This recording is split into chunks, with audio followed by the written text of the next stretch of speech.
Hola, ¿cómo andan? Bueno, a pesar de todos los inconvenientes míos de conectividad, para no seguir perdiendo clase y no seguir perdiendo tiempo de cursada, les grabé primero este video con una devolución quizás más pormenorizada de la primera parte de la actividad de integración. Voy a empezar al revés. De la segunda parte, la verdad es que los 3 trabajos estuvieron muy bien. No tengo demasiadas observaciones, solamente recordarles que en el caso del segundo ejemplo que tenían que analizar, se trata de una integración parcial de los sistemas de gestión. No así el primero de los casos, que se trataba de una integración total con los 3 sistemas que estamos viendo: calidad, gestión ambiental y salud y seguridad ocupacional. Ahora sí, hecha esta salvedad, me voy a detener una a una en las preguntas de la parte 1 del múltiple choice. Si bien, como ya habrán visto, una vez que entregaban esa primera parte, tenían la devolución instantánea a disposición. Pero bueno, vamos a desmenuzar, vamos a ir una por una para entender bien a qué se hace referencia. Y si siguen quedando dudas, espero que la semana que viene nos podamos reunir de manera virtual, en vivo, para poder canalizarla y poder resolverla de una vez por todas. Bueno, dicho esto, vamos a repasar entonces de a una las preguntas. En la primera de ellas, vamos a ir por la página. En la primera de ellas se les preguntaba algo relacionado con la integración de los sistemas de gestión. En este caso, la opción correcta era la A, es decir, que la integración se vincula con las partes interesadas de una organización. Eso es correcto, eso no tiene ninguna trampa, era la única que tenían que haber elegido. La B, ¿por qué no es correcta? Porque acá dice que la integración se relaciona necesariamente con la certificación de las 3 normas que vimos, vamos a ver. Y eso no es verdad, como hemos visto también in extenso. La trampa en este caso es la palabra necesariamente. Si no hubiese estado esta palabra, sí podríamos haber elegido esta opción como correcta. Pero repito, no necesariamente la integración de sistemas de gestión se relaciona con una certificación de estas normas. Podemos aplicar un sistema integrado de gestión bajo estas normas, pero nunca certificarlo por los motivos que sea. Porque no queremos, porque no tenemos dinero para hacerlos, porque no es el objetivo de la organización, etcétera, etcétera, etcétera. La C, ¿por qué no es correcta? Porque sí, como vimos, puede darse de forma parcial, hasta acá está ok, pero esto es incorrecto, siempre que contenga lo relativo a gestión ambiental. No, la integración parcial no necesariamente habla de que sí o sí tengan que estar presentes los requisitos de gestión ambiental. La integración parcial se puede dar entre calidad y gestión ambiental, entre calidad y salud y seguridad ocupacional, entre gestión ambiental y salud y seguridad ocupacional. Es indistinto el sistema con el que trabajemos para hablar de parcialidad. Bueno, por lo antes dicho, entonces, estas opciones D y E tampoco serían correctas y mucho menos F. Entonces, en este caso, la única opción que podríamos haber elegido como factible es la A, la primera. Vamos a la 2. Acá lo tienen todo explicado. Vamos a la 2. A las ventajas o beneficios de aplicar un sistema integrado de gestión.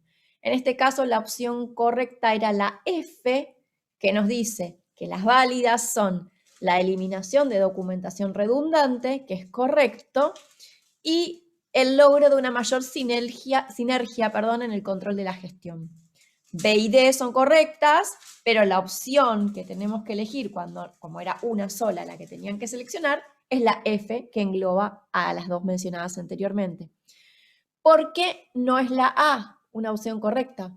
Porque la adopción del enfoque basado en procesos es verdad que se trabaja bajo ese enfoque, pero no es un beneficio ni es una ventaja, es un hecho vinculado con los sistemas de gestión. Y la supresión del riesgo de formalización, en realidad el riesgo de formalización está más relacionado con las desventajas o los puntos negativos de los sistemas integrados de gestión. Y la aplicación de un sistema integrado de gestión, por otra parte, no suprime ese riesgo de formalización. Por eso que en este caso la única correcta era la F. Vamos a la 3. En este caso nos hablaba de lo que era un sistema de gestión en general. En este caso la correcta es la C, que nos menciona que es un instrumento conformado por un conjunto de procesos, prioridades de acción, recursos, tiempos y responsabilidades, entre otros aspectos clave. Eso es correcto. El hecho de que diga entre otros aspectos clave lo deja abierto a que podamos incorporar incluso más elementos a esa definición. ¿Por qué no es correcta, la opción A? Porque en este caso, un conjunto de actividades relacionadas que emplean las entradas para proporcionar un resultado previsto, acá estamos hablando de la definición de proceso y no de sistema de gestión. ¿Y por qué es incorrecta B? En este caso hablábamos de un instrumento conformado por un conjunto de procesos que permite controlar las tareas de la organización. Parcialmente es correcta. Eso es un sistema de gestión, pero no es solamente eso. No solamente permite controlar las tareas de la organización, también permite planificarlas. Si acá también hubiese dicho entre otros aspectos, entre otras cuestiones, sí hubiese sido correcta la B, pero así como está, es incompleta. Por eso es que no la podemos seleccionar como válida. Estas opciones, por ende, tampoco al contener a y o a B. Vamos a la cuarta. Acá les hablaba de lo que es una política ambiental o una política de calidad. En este caso, la correcta era la opción E, que nos habla de la B y de la C. Es decir, de que esa política tiene que estar actualizada, servir como base para los objetivos de calidad o ambientales y que tiene que revisarse de forma periódica para poder adecuarse a los propósitos y objetivos de la organización. Eso es correcto. ¿Por qué no es correcta la A en este caso? Porque es verdad que tiene que ser pública, pero no es verdad que tiene que ser escrita. La política ambiental debe estar documentada y documentada no es sinónimo de escrito. Vimos que la documentación de un proceso, de un procedimiento o de una política, en este caso, puede tener diferentes formatos que no necesariamente tienen que ser escritos. Por esta palabra, entonces, es que es inválida la opción A. Sí tiene que ser pública, sí tiene que incluir un compromiso de mejora continua, pero no tiene que estar escrita, tiene que estar documentada, que es algo totalmente distinto, como les he mencionado, mínimo en 2 clases. Punto 5. Acá estábamos hablando de los objetivos también, de calidad o ambientales. En este caso, la opción correcta es la D, que nos menciona como válidas a la A y a la B. Es decir, que los objetivos pueden estar conformados por más de una meta, por una o por más, eso es verdad, y que tienen que ser medibles y alcanzables, eso es verdad. Ahora, ¿por qué no es correcta la C? Porque acá está explicitándose que se relaciona con el punto 5 de la norma ISO 9001 y la 14001 en su versión de 2015. Y esto es incorrecto porque se menciona en el punto 6 de planificación, no en el punto 5. Por eso es que tampoco son correctas las opciones E y F. Vamos a la siguiente. En este caso, a las 6. ¿Qué se nos preguntaba acá? ¿Qué es la determinación de la competencia del personal según el punto 7 de la norma ISO 9001? ¿A qué se hace referencia con esa determinación de las competencias? La opción válida es la D, es decir, a la capacitación en el puesto de trabajo y a la habilidad innata y o desarrollada. También nos habla de lo que es la educación formal, pero eso no es la formación como tienen acá. La formación es la capacitación específica en el puesto de trabajo, que es el punto A. La educación formal o nivel educativo alcanzado es una cuestión totalmente distinta. El nivel educativo alcanzado se vincula, como tienen ahí, con el primario, secundario, terciario, universitario o postuniversitario.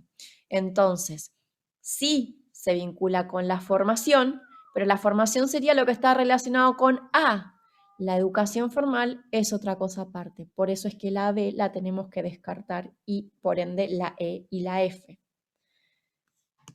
Igual en esta creo que no tuvieron demasiados inconvenientes, pero si algo no queda claro, obviamente lo seguimos desmenuzando. En el punto, la pregunta 7, perdón, les preguntaba sobre específicamente lo que es un sistema de gestión ambiental y les indicaba a qué se asocia la correcta identificación de aspectos ambientales en una organización. En este caso, todas las respuestas dadas son correctas, o sea, la respuesta válida era la F. ¿Por qué? Porque para identificar aspectos ambientales significativos o no, primero tenemos que conocer el mapa de procesos de la organización, también tenemos que saber cuáles son las condiciones de trabajo que pueden poner en riesgo la vida del personal y del entorno circundante, que pueden poner en riesgo también a ese medio propiamente dicho y también a la propiedad. También la identificación de los aspectos ambientales se vincula o se liga al reconocimiento de aquellos que son significativos y por ende a la relación que tienen estos con los impactos ambientales, tanto reales, actuales, como los potenciales. Y por último, esa identificación de los aspectos ambientales se relaciona con los requisitos normativos y legales que tenemos que cumplir de manera mandatoria u obligatoria. Por eso es que todas las respuestas anteriores son correctas. Entonces, la opción válida que tendría que haber seleccionado es la F. Bien, la 8 y ya vamos terminando. Acá se les preguntaba en concreto por diferencias entre las normas ISO 9001 y la 14001. Los puntos donde se dan las diferencias importantes. Recuerden que en esta asignatura no era una finalidad que conocieran al detalle de punta a punta la 9001, la 14001 y la 45001, sino que estamos viendo cuestiones generales como para que salgan al finalizar la carrera con una visión de lo que implican las mismas. Pero no nos metemos al detalle del punto 714 ni 832, no. Queremos saber las cuestiones generales de esas normas. Por eso es que las diferencias las estamos poniendo a este nivel más macro. Entonces, ¿dónde se dan esas diferencias? ¿En cuáles de las opciones citadas en esta pregunta? La válida era la opción F, que nos habla de la B y de la C. Es decir, que las diferencias significativas se dan en el punto 8 de ambas normas. ¿Por qué? Porque en el sistema de gestión de calidad, los procesos, la identificación y la documentación de los procesos es mucho más minuciosa y extensa porque nos habla del diseño, del desarrollo, del lanzamiento de productos y servicios, del control de las salidas no conformes, entre otras cuestiones. Y eso, todas esas cuestiones no se hacen alusión en la norma ISO 14001.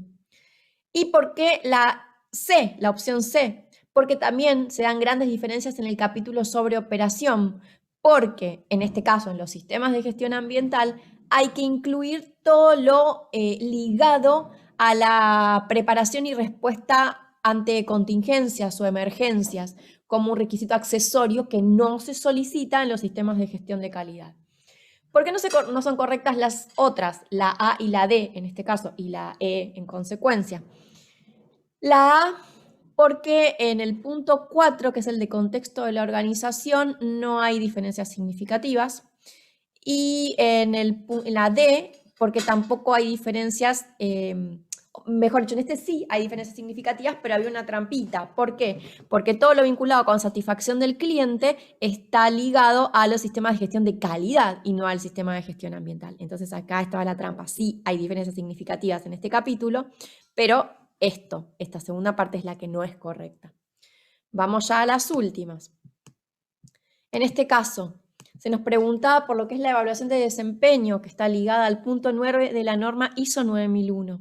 En este caso también todas las respuestas anteriores son correctas, la A, la B, la C y la D.